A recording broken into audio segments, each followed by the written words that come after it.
Magandang gabi po, Luzon, Visayas at Mindanao.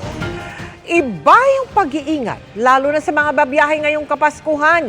Sa Ayungin, sa Negros Oriental, 8 sakay ng isang multicab ang nasawi. Nahulog sa bangin ang sasakyan matapos mawalan umano ng kontrol at preno. Sa Binangon ng Rizal naman, tumagilid ang isang jeepney sa kalsada matapos sumalpok sa isang kotse. Nakatutok si Nico Sereno ng GMA Regional TV. Kanya-kanyang lusot ang mga pasahero sa bintana ng tumagilid na jeepney sa Binangonan, Rizal. Ang ilan naman, inalalayang makalabas sa entrada ng jeepney.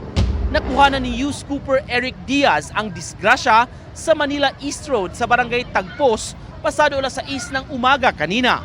Ayon sa ilang pasahero, mabilis ang takbo ng jeepney hanggang bumulusok. Bumangga sa kotse at tuluyang tumaob. Wasak ang nabanggang kotse at bumigat ang traffic sa lugar hanggang sa matapos ang clearing operations. Sa trahedya naman nauwi ang biyahe ng 20 taong papunta sanang Dumaguete, Negros Oriental para makiramay sa patay.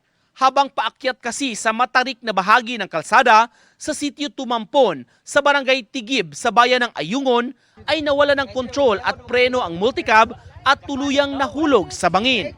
Bagaman hindi malalim, ayon sa kapitan ng Barangay Tigib, 3 beses itong nagpagulong-gulong sa mga malalaking bato na agad na ikinamatay ng 5 pasahero. 3 iba pa naman ang nadala sa Negros Oriental Provincial Hospital pero idiniklarang dead on arrival. Critical naman sa parehong ospital ang 4 kabilang isang bata at ang driver ng multicab.